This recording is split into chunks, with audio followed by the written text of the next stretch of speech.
What we're looking at today is this Helios 44M I've got. It's got aperture issues. All right, I've done a little research, and I've learned that basically the front half of the lens controls the focus mech, and the rear section of the lens has the aperture mech in it. This Helios came to me with this Nikon adapter already installed. And what it is it's nothing more than an M42 thread mount to Nikon plate. That's all it is, but it's stuck. It won't screw off. It should spin right off, and it won't. It's on there. So I'm gonna have to figure out some way of unscrewing this to get to the screws underneath it so that I can access the aperture mechanism, because this aperture ring has got something. It has this play right there. It's just like the ball detents are loose, and the aperture blades look like they have oil on them on the front here. Yeah, they look oily, you know. So I'm gonna try to get in here and see if I can't do something about this mechanism and fix it up. All else fails, channel locks to the rescue. In theory, I can grab this outer flange of these right here. I think they Loctited it on. There it goes. Finally. Broke it loose. There we go. There's the adapter. Underneath the adapter, we'll find screws that hold the aperture mechanism in place. I scratched it, taking off that cap with the pliers. Oh well. But I saved it so we can put it back on. All right, we're gonna pull these screws out. One of which is pretty evident that it's probably the axle for the auto manual switch, and the other three are apparently holding on this plate. So I'm gonna take these out. All right, something I like to do. Let me go get some. And we're back. What I like to do is put down a old t-shirts rag, because the hard plastic will let stuff slide around, and it's easier to spot small objects like these little screws on a piece of cloth. But cloth typically doesn't slide or allow your stuff to slide. What I'm gonna do is, as I pull these screws, typically I lay everything out anatomically. All right, I'm gonna pull, because sometimes screw lengths vary inside of things. All of these appear to be the exact same. All right, and that came off to expose the aperture ring, detent assembly. Yeah, I'm down in here where I want to be, I think. Okay, I'm gonna turn this over ever so gently. Hopefully nothing flies out of it. Ah, there's a big old mechanism in here for that switch that didn't appear to do anything. There's a fork that it's actuating. Yeah. That fork is switching in and out, as you can see there. The switch is moving that fork. That fork is supposed to be driving. There it is. It drives that pin. It hooks on this and moves it back and forth. Yeah, that's your aperture fork. Yeah, and it opens and closes the aperture. This one has got sealant on it. Ooh, yuck. Someone's been inside this lens already doing things that don't look cool. Yeah, that's where that big scar on this just came from.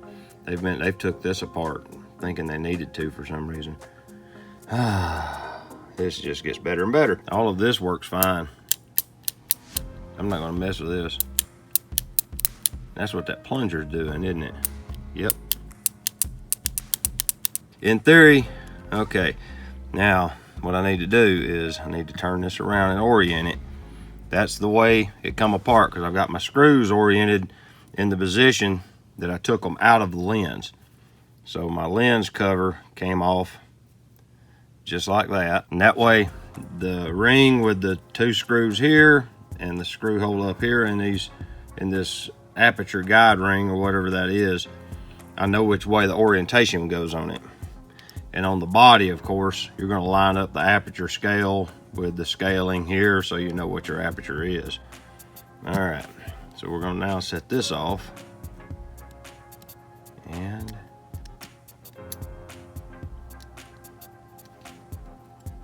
there it is. And you've got this inner driver and then the outer external ring, and there's your detent notches.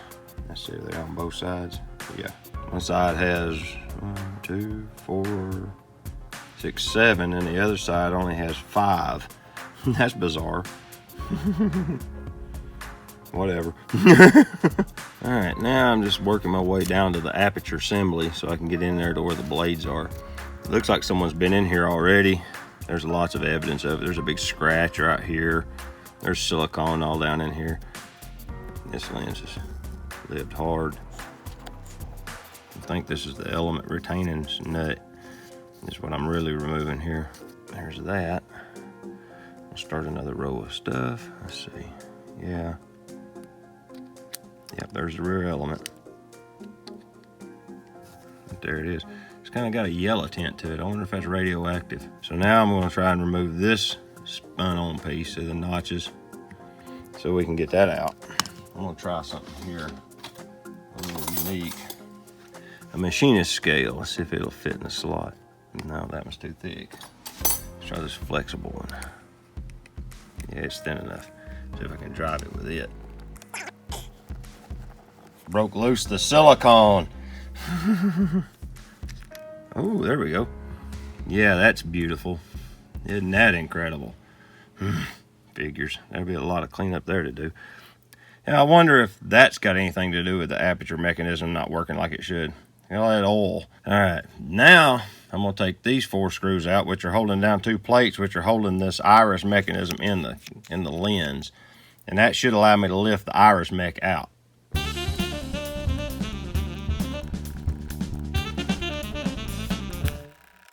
Oops, bumped the camera. Got the screws. Now I see if I can lift these out. Yep, there they come. And these are different. They cannot go back in just whichever hole, because this one has countersunk head bolts, the one I can't get a hold of, and the other one has cap screws, and the screws are at different lengths, and it has to do with this clutch mechanism here, so it'll clear this plate. So this plate has, with the countersunk screws, has to go on the side with the actuator arm. Let's see. All right, now I'm gonna have to do some inspecting and see what I got to do next. Oh, it's screwing out the front now. Okay. Ah, got the helicoil apart. Yeah, there we go. It's in pretty good shape. Okay. Now we're down to this. And inside of here is where my iris is. It's this little stuff. There's your infinity stop right there. Yep. No. That's your minimum aperture stop. That's what that is. Okay, my bad. This is going to be my spanner wrench to take the front element apart. I have to come into the iris from the front now. It's right there, but I'm wanting to get in here and clean all this up, so I've got to actually come in from the front to get to it.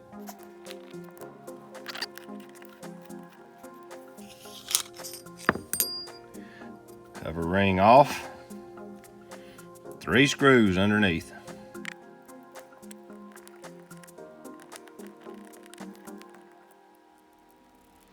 There's that.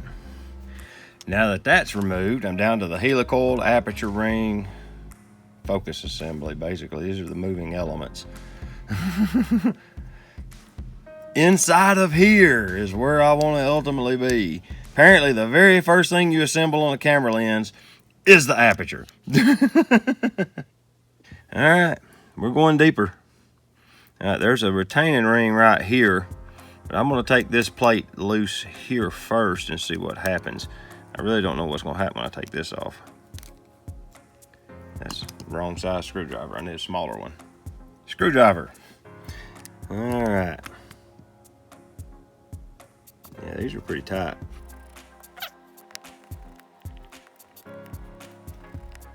Okay. Ooh, yeah. There comes that. And it came off in that orientation. Ooh, baby, this is getting deep. All right, this ring, oh, look. Both of them are coming out together.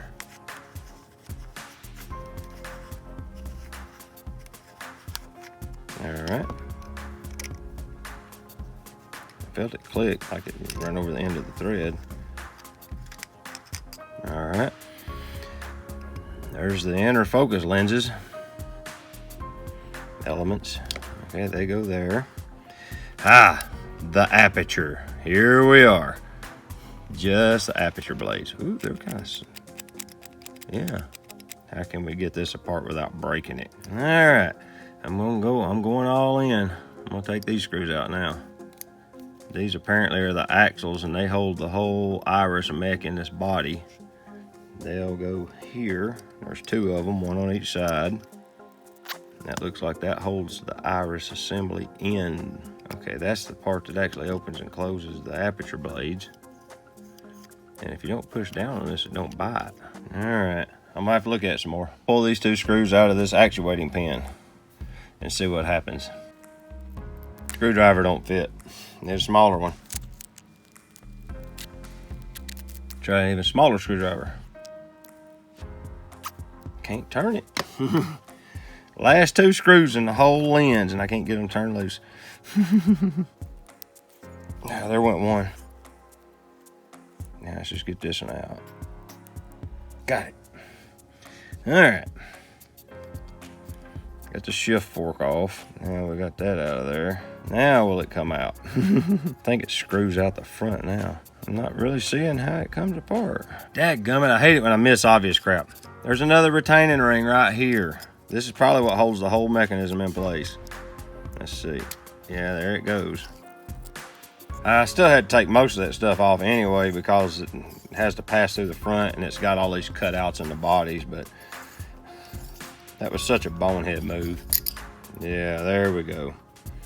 And now the aperture assembly comes out. Yep, there it comes. There's the housing and there's the aperture assembly with a goopy loop in it. There it is.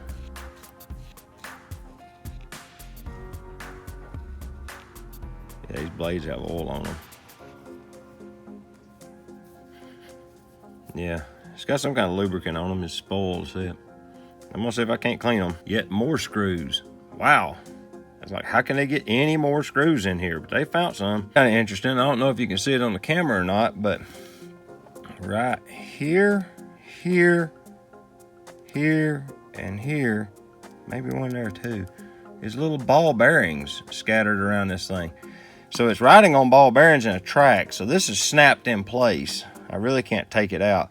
I've took loose all the screws that are available, and all I have left for this aperture mechanism is the aperture. So what I'm gonna do is I'm gonna clean this in rubbing alcohol, because that shouldn't attack the aperture blades. They may be metal. I can't really tell. I'm gonna clean it up with alcohol and get all this oil out of it. And then slowly but surely see if I can't get all this back in there.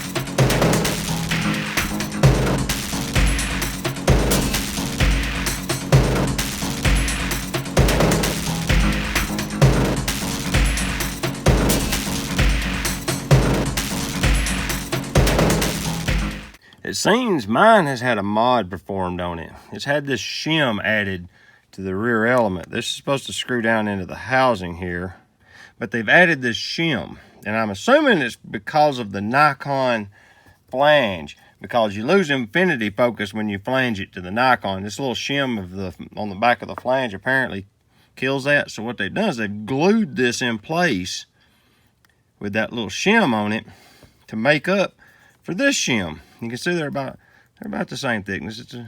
It's pretty close. Looks like it's about a 1 millimeter shim that they've added here to fix that, to correct for that focus shift. So what I'm gonna do is I'm gonna super glue it in place. That's my fix for that, because the silicone turned loose when I started cleaning things up. So now it won't stay in place. It's just kind of sitting there. So I'm gonna glue the shim on and then glue the lens element in the housing.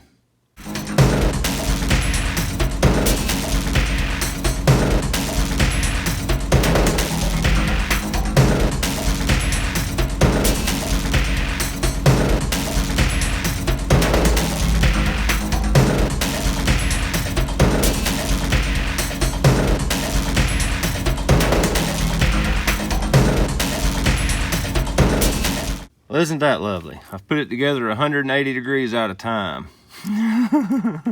Now we gotta solve that mystery. Fate would have it, I have to reverse this plate, and this whole mechanism can slip inside this ring at that point, allowing me to basically index this opening for all of this mechanism here to fit in when I sit it down on it. I think that was what was part of the problem last time when this person took it apart last time to apparently do this mod right here. They put it together backwards and couldn't figure it out. That's why my automatic manual and my plunger wouldn't do anything to the system. It was actually defeated mechanically because the shift fork was on the wrong side of the lens.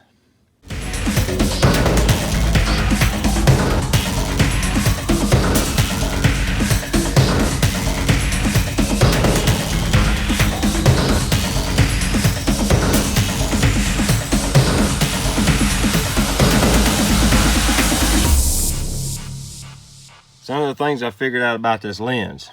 Let's see if I can get it to show up. That's the ball bearing, and I dropped the spring. Here it is. This little tiny spring. All right, there they are. That's actually 1/2 of the spring detents in the aperture ring. All right. Whoever took the lens apart last lost one of the ball bearings and springs out of one side. I cleaned the aperture blades in rubbing alcohol, and the blades look good and smooth now. They work really well. And then automatic, that's in manual. Okay, now I've got it working to where when you hit this plunger, it stops it down. Before, that was all non-functional. It wasn't working at all. Whoever went in and made this modification to this lens and shimmed out this rear element put this back together incorrectly. The manual auto switch wasn't working. Now you can see as I throw the switch, it works. And then I just made it a clickless aperture. And the reason I did that is 99% of the time I'm shooting it wide open anyway. So it doesn't matter. I just run it around and leave it there. That ball detent isn't real hard to install. I mean, you just pull off the back plate and there's 2 holes on the periphery where the little bitty spring wells for that little tiny spring and that little tiny ball bearing seat. And I'm short one, that's why the detents were screwy. Because of that, it wouldn't work right. It just wasn't right, so I'm gonna leave them out. But this thing is working pretty good now. I'm gonna stick it back on the camera and see what kind of shots I get with it. The Helios 44M has went back together. I've shot it on the Nikon. And one of the phenomenons that I did find when I did some research on the web was if you put the Nikon adapter on it, it doesn't want to do focus past about 9 feet. This one exhibits that. Even with that mod, whoever done what to that lens element and moved it out, didn't fix it. But, you know, it was a live and learn kind of thing. But yeah, it works. Went back on the camera and now the aperture works smoothly. So it's in the arsenal. I may use it, I may not, who knows. But it was fun. Thank you for watching. And if y'all like the video, hit like down below. And if you like the channel, hit the subscribe button. And we'll talk to y'all later. Goodbye.